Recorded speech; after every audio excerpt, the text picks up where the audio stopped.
మొన్ననే ఆహా ఓహో అన్నారు. మీడియా మొత్తం ఆయన ఇంటికొచ్చి ఇంటర్వ్యూల మీద ఇంటర్వ్యూలే తీసుకుంది. ఆయన పడ్డ కష్టానికి తగిన గుర్తింపు లభించిందని ఆ ఊరంతా సంబరమే చేసుకుంది. ఆయన కన్న తల్లిదండ్రులు ఆనంద బాష్పాలు రాల్చారు. కానీ 4 ఏళ్లు తిరిగేసరికి అదే ప్రజలిప్పుడు చీ తూ అంటున్నారు. ఐఏఎస్ టాపర్గా కీర్తి గడించిన ఓ యువ ఉద్యోగి అనతి కాలంలో ఆకాశమంత కీర్తి సంపాదించి ఆ వెంటనే అధఃపాతాలకు పడిపోయాడు. ఎవరా ప్రబుద్ధుడు? ఆయన చేసిందేంటి?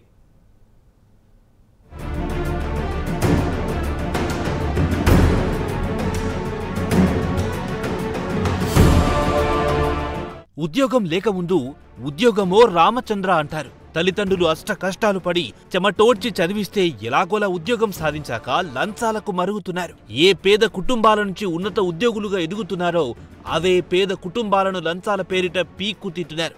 అలాంటి ఓ యువ ఉద్యోగి ఇదిగో అశ్విన్ కుమార్ పాండా. ఒడిశా నుంచి 2019లో రాసిన పరీక్షకు కాను ఐఏఎస్ టాపర్ గా నిలిచాడు. ఐఏఎస్ టాపర్ అంటే మాటలా? ఎంతో పట్టుదల, మరెంతో శ్రద్ధతో పాటు జీవితంలో తాను సాధించాలనుకున్న కలలు, గ్రామీణ పేద ప్రజలకు తన వంతుగా చేయాలనుకున్న సేవలు, ఇలా ఎన్నో కలలు కని ఐఏఎస్ టాపర్ గా నిలిచాడు.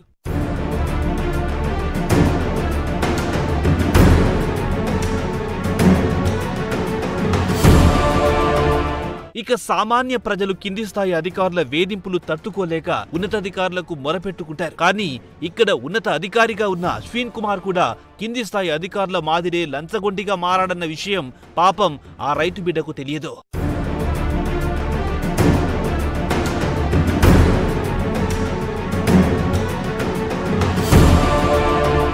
తన వ్యవసాయ భూమిని మ్యూటేషన్ చేయమని ఓ ఆసామి సంబల్పూర్ జిల్లాలో రెవెన్యూ ఆఫీసర్గా పనిచేస్తున్న అశ్విని కుమార్ని నెల రోజులుగా అప్రోచ్ అవుతున్నారు. అయితే భూమిని మ్యూటేషన్ చేయాలంటే 20,000 అవుతుందని అశ్విని కుమార్ బేరం మొదలెట్టారు.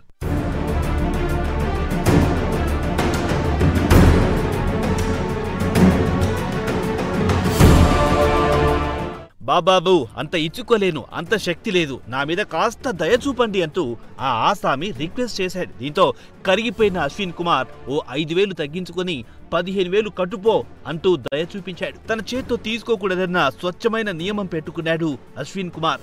ఎంతో స్మార్ట్ గా తన డ్రైవర్ కు ఆ సొమ్ము చెల్లించాలని సూచించాడు. ఒకవేళ అది కూడా చెల్లించకపోతే మ్యూటేషన్ పని మ్యూట్ అయిపోతుందని కూడా బెదిరించాడు. దీంతో మరో ఆప్షన్ లేని ఆసామి నేరుగా ఒడిశా విజిలెన్స్ డిపార్ట్మెంట్ అధికారులను సంప్రదించాడు.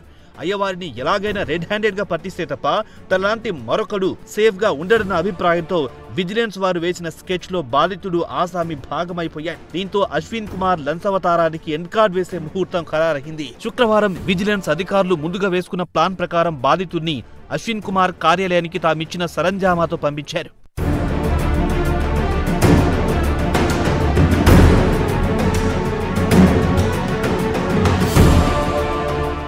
అధికారులు వేసిన స్కెచ్ కు అశ్విన్ కుమార్ అడ్డంగా బుక్ అయిపోయాడు. 15,000 పుచ్చుకుంటూ తన డ్రైవర్ ప్రవీణ్ కుమార్ దొరికిపోవడంతో అయ్యగారి లంచగొండి బండారం కూడా బయటపడింది. విచారణలో భాగంగా అశ్విన్ కుమార్ ఇళ్లను సోదా చేశారు. ఒడిశాలోని వేర్వేరు చోట్ల ఉన్న ఇళ్ల నుంచి దాదాపు 5 లక్షల నగదు, మరికొన్ని డాక్యుమెంట్లు కనుగొన్నారంట. విచారణలో ఇంకేమేం బయటపడతాయో వేచి చూడాల్సిందే.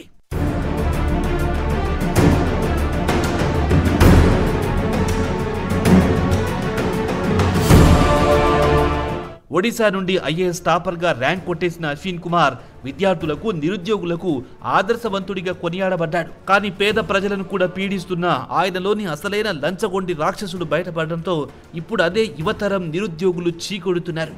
అయ్యా యువ ఉద్యోగులారా, మీరెక్కడి నుంచి వచ్చారు, ఏం చేద్దామని వచ్చారు, మీ జీవిత లక్ష్యాలేంటి అనేది ప్రతిరోజు మీరు చేసే ఉద్యోగ జీవితంలో మననం చేసుకోండి.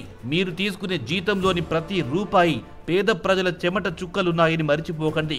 అప్పుడే మీరు మీ ఉద్యోగానికి న్యాయం చేసిన వారవుతారు. లేకపోతే ఇదిగో ఇలా అశ్విన్ కుమార్ లాగా బజారున పడి నవ్వుల పాలు కాక తప్పదు.